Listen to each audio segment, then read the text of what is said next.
Hi there, this is Dr. Shiny with a tarot reading for Gemini for the month of May. And this is, I'm from now on, I'm going to start doing a mid-month reading as well. So there'll be 2 readings a month instead of just the one. So please look out for that. And I'm going to get straight into your reading today. So what I have for your current situation is the Page of Wands. And so the Page of Wands is an enthusiastic, kind of more childlike energy, but it also represents news or a new opportunity for you to sort of achieve some dreams that you've had like locked deep within your will, something that you've wanted for a very long time. And what's influencing you is the Page of Coins. So this is still an immature, childlike energy, but this one's more to deal with like a dream in the physical realm, with a situation of like how you want things to be. So this is what's influencing you or crossing you. So what could be happening here is there could be a little bit of interference from these two forces. So at the one hand, you want a specific vision for the future and you want to move toward that, so you make choices in that realm. But on the other hand, what you want rarely comes to you in exactly the form that you imagine. Often it comes from another direction. And so if you're shutting out other possibilities or other ways of getting what you want, or even just other thought processes or ways of thinking, then you could be preventing some vital aspect of the situation from aligning the way it needs to for you to move forward, if that makes sense. What I have in the past, or what got you here, is the Five of Swords. And the Five of Swords indicates conflicting thoughts, or sort of like possibly a conflict between two people or within yourself of two ideas or thoughts of like the best way of doing things. And it's probably within you, to be honest with you. It's probably thinking that there's the way to do it that you feel natural with, that you like, that you want to do, and then there's the way of doing things that you feel you should do, right? Like the ideal that you've formulated based on other people's opinions and what you've been raised and brought up to believe, and those types of things. So that's sort of the basis for the situation that you're in, for the conflicting energy. On the one hand, it's like go after your dreams, but on the other hand, it's sort of be more realistic or engaged with the actual reality. So you're sort of on a teeter-totter there.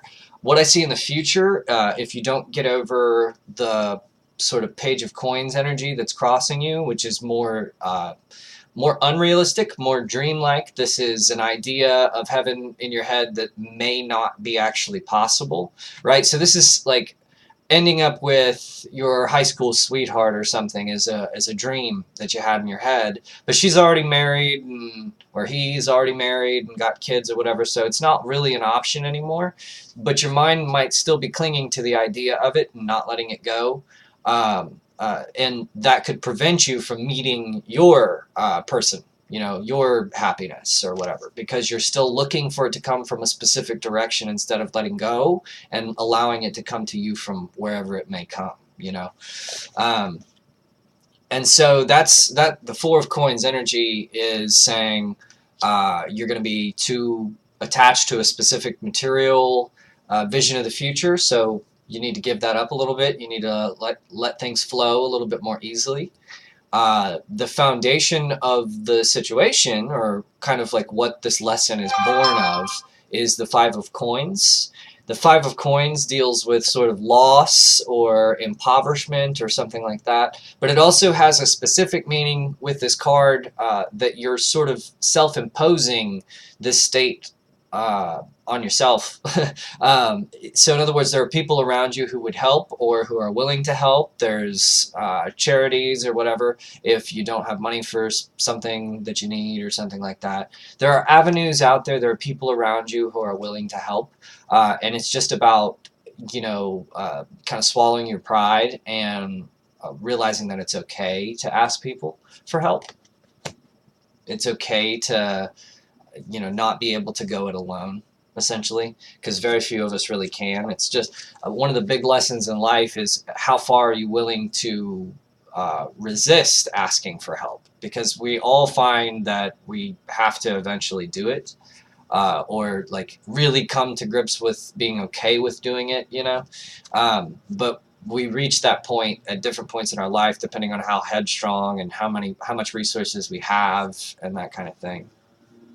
In your crowning thoughts, or your higher thoughts, your conscious mind, is the Three of Cups. So this is completion and achievement, celebration, happiness, good feelings, you know. So that's what you want. You're after this vision of sort of like, and they all lived happily ever after. That's what you're after. That's what your mind is on. And so this is cementing the idea in the reading here, that you've got this idea for how things ought to be, how things should be, or how good things could be, or whatever. And that idea, that specific idea, is good because it tells you some things about yourself, but you have to remember that it's just an idea, that it's not reality.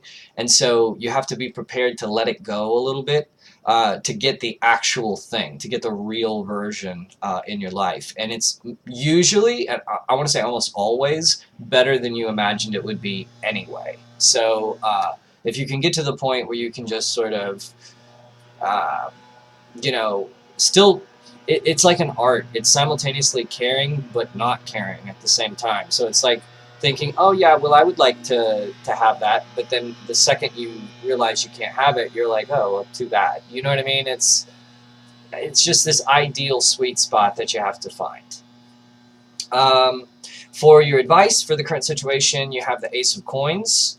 Now, the Ace of Coins deals with, it's kind of like the manna from heaven. That's what the artwork here is depicting, where, you know, so if you go back to biblical references for a minute, like Jesus tried to teach people not to worry, like don't worry about your clothes and what you'll eat and all that stuff.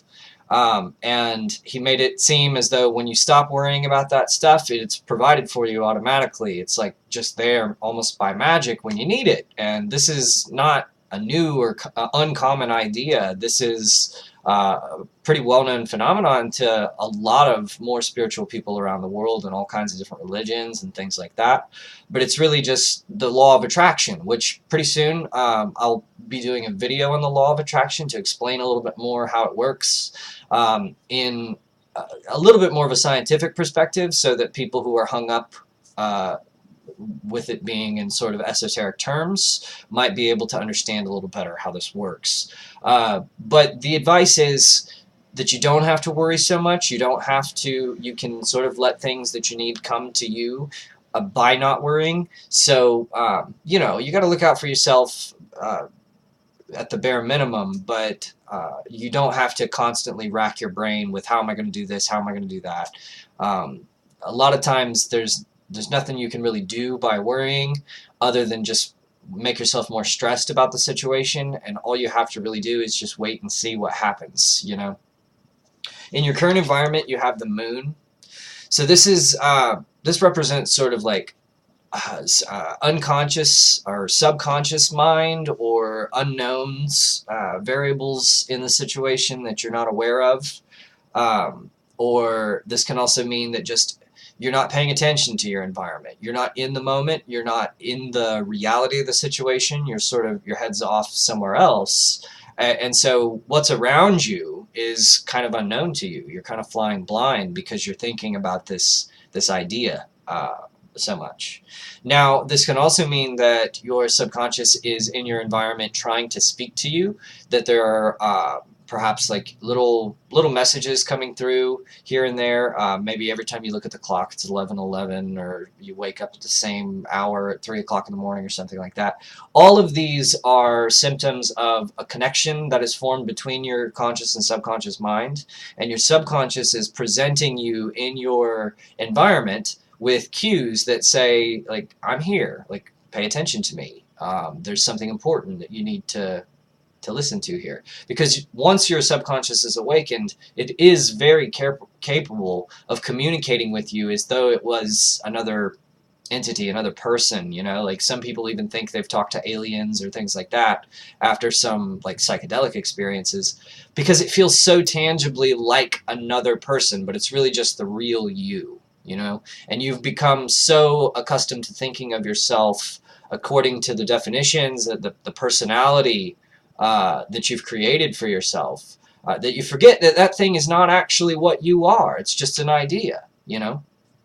So anyway, what's in your fears card is the Judgment card. This is sort of letting the past go, letting old things go, things that are no longer serving you, letting them burn away so that the new can come in. This is allowing, just, you know, going through on a purge, just going through and throwing away all the trash in your house, or spring cleaning, that type of thing. But it can also mean about like old ideas and old visions for the future, so it's very on topic here. To be afraid of it would be to say that for some reason you're having trouble letting this ideal go. You feel like you're a bad person, perhaps, or wrong, or with it being in the Judgment card, to explain this, it's almost like there's a sense of guilt with letting this option go for some reason, and you don't have to feel that way. This is obviously a stage in your development where the guilt is sort of it's implicit. It's going to be there, just like a child thinks they've done something wrong if they hear a specific tone of voice. A lot of people don't know this, but dogs have been bred to recognize specific tones of voice to be able to understand human communication. So in other words, if you get really mad and yell at your dog, he may know that he's done something wrong, but he may have absolutely no way of knowing what that is that he has done. But he may be conditioned to know from the tone of your voice that he needs to be submissive and put his tail down and that kind of thing. So it can be conditioned into you in a way that's not conscious, which is what you have to be careful about. But anyway, so for your overall message, you have the High Priestess. And the High Priestess represents this sort of arcane wisdom and knowledge that comes directly from within, from listening to your intuition.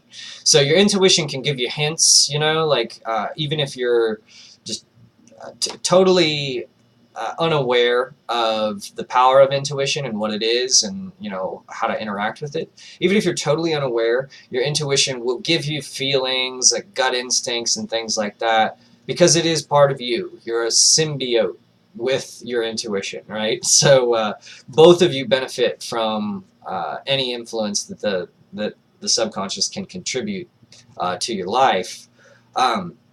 And so what happens is most of us hear it, but we don't often listen to it. Well, if you stop speaking completely, if you're totally silent and you focus and fixate directly on your intuition, you start to you get the answers that you've been looking for all along, and you find out that they were like right under your nose. You knew them all along.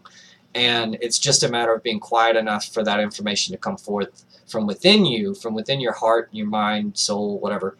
But those little small voices, or just that epiphany where it pops into your head, like you're trying to remember somebody's name, and you just say, all right, well, please, brain, give me this name. And then you forget about it, and then, what do you know, a couple minutes later, bam, there it is, you remember. So you can communicate with and utilize your subconscious in a really deep way. And the foundation of this whole situation is you learning that you don't have to sort of cower in fear around this guiding light, around this guiding force or gut feeling all the time.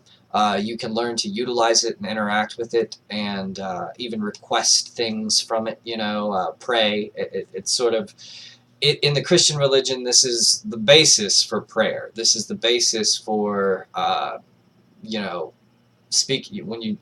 When I saw a meme I liked the other day that had Jesus on the Sermon on the Mount, and the people asked, when did you know that you were God? And he said, well, I was praying and I realized I was talking to myself. And I really loved that. It was a very interesting little comic. But, and you know, a person who's in a stricter ideology might not understand quite what that's getting at, but there's something to it, because the Bible says that the kingdom of God is within you, right? So if you're wanting to talk to God, you should probably talk to yourself.